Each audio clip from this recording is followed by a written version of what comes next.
del camino real, respetando desde luego las diversas formas de pensar de los historiadores que ya han documentado. Pero hay cosas que no están documentadas. O sea, hay muchísimas cosas que no se ha contrastado con la realidad. Por ejemplo, Simón Bolívar estuvo 2 veces acá en el Ecuador. La una que él vino el 16 de junio de 1822, después de la batalla de Pichincha. Se pasó exactamente 1 año aquí en el Ecuador. 1 año. Vino el 16 de junio y salió de Guayaquil hacia Lima el 15 de junio de 1822. Esa fue la primera vez, en donde ahí ya hizo relación con Manuelita Sáenz y todo ese tipo de cosas. Y la segunda vez estuvo desde marzo de 1829, estuvo 10 meses, hasta el 10 de octubre de 1829. Las 2 únicas veces. Pero en algunas partes de la historia se hace constar como que Simón Bolívar vivió acá, en el Ecuador. Y no es así. Nosotros hemos perdido grandes espacios. Y aquí hay que hacer una aclaración. ¿Por qué a veces la obsesión a Guaranda? Porque no le declaramos a la ciudadanía. Porque antes era la nación Chimbo. Luego, cuando se pasó el corregimiento acá a Guaranda, fue la provincia de Guaranda. Entonces, cuando se habla de la independencia de Guaranda, no es solamente la ciudad de Guaranda, la capital. Estamos hablando de toda la provincia, porque se hablaba de la provincia de Guaranda. Entonces, ahí la aclaración de que es en su totalidad. Y nosotros en la antigüedad éramos mucho más territorio de lo que somos ahora. Por ejemplo, Juan de Velasco limita al norte por la Tajunga, al sur por Cuenca. Miren hasta dónde llegaba nuestro límite por el sur, al este por León, con los Puruáes, y al oeste con Guayaquil, con Guayas. Es decir, nuestros territorios eran la provincia de Ríos, era una parte de Guayas, era la mitad de Cañar, era la gran parte de lo que es ahora de Tomebamba, de Cuenca, y también de Chimborazo. Tungurahua no había la provincia de Mocha, ¿sí? Y Cotopaxi de igual manera, varios territorios de esos eran nuestros territorios, así limitaban, pero hemos ido perdiendo los espacios, a tal punto que hasta ahora no hemos resuelto los problemas de limítrofos, que es de conocimiento de ustedes y también el conocimiento de la ciudadanía. Usted habla de lo del Tungurahua, inclusive los mismos tungurahuenses tienen frente al municipio que ponen, ¿no?, la relación que tenían los tomaveras, que son de aquí, actuales, con los chimuleos. Entonces, todos esos espacios hemos ido perdiendo por el conformismo nuestro, porque sencillamente algunos historiadores han escrito la historia de acuerdo a las conveniencias. Exactamente. De esos teatros. Y hoy también se está escribiendo de acuerdo a las conveniencias de la historia de nuestra provincia.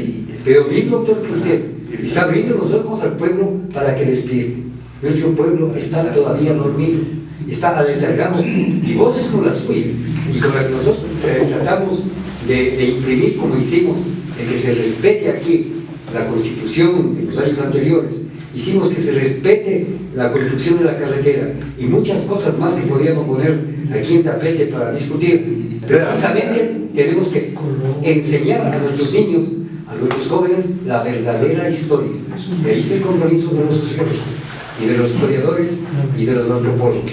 En la Constitución de 1812, 15 de febrero de 1812, cuando Antonio Ante era representante de acá, de Guaranda, de la provincia de Guaranda, nosotros podríamos haber sido la 4ª provincia después de Cuenca, Guayaquil y Quito.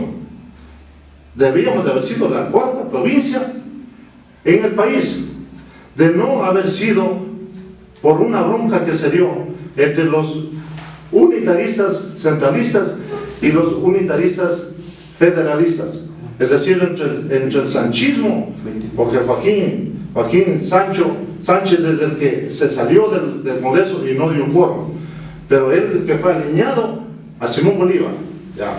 Y el otro, el Monto Juaristo, ¿ya? Ahí se rompió esa gran aspiración que teníamos nosotros de ser la 4ª provincia, y luego nos fueron quitando los espacios. Nosotros llegamos a ser provincia después de cuando se habían creado 13 provincias en el país, y fraccionando de la provincia de Los Ríos logramos nosotros captar eso. Pero como usted dice, varias historias, la mayoría de la historia está pésimamente mal escrita, y esos paradigmas hay que romperlos. y ya. Así como, por ejemplo, Cuba tiene varias historias, pero Cuba tiene una historia oficial. Y esa historia oficial es la que se lee en escuelas, colegios y universidades. Eso es lo que nosotros Nadie debemos le hacer. cambia. Así es. Lo que nosotros debemos hacer aquí en la provincia es contrastar con los hechos. ¿Cómo es posible que podamos perder lo que tenemos acá de camino real, el camino del salto? Están los hechos. Todavía se pueden encontrar las trincheras, se pueden encontrar algunos rastros. Han pasado 195 años, pero todavía podemos encontrar cosas que se los puede rescatar y contrastar desde los hechos con la historia, y para dejar ya de que se den ese tipo de anacronismos y distorsionismos de la historia. Le damos la bienvenida a Gabriel Arnicos, que también estaba deseoso de dialogar con el doctor Saúl Mayor. Bienvenido, Gabriel. Tú que también estás inspirado en estos temas históricos, historiográficos y filosóficos. Y acá Michael, que el futuro sociólogo de la provincia. Tenemos los primeros que le conversó, doctor, de que ya tenemos el día lunes con una compañera de Fernando Ocampo, que nos está guiando a la población para despertar del letargo, vuelvo a repetir, y que ojalá voces como la suya y más voces se unan para levantar a nuestra provincia. Gabriel. Gracias. Bueno, pues a los tiempos le veo al doctor Saúl Mayorga, Estuardo y Michael. Un saludo cordial a los oyentes, amigos. Vengo escuchándoles desde San Miguel. Realmente pues hay que reescribir la historia. Y siempre hemos dicho, hay 5 corrientes de lo que hicieron de nuestra historia.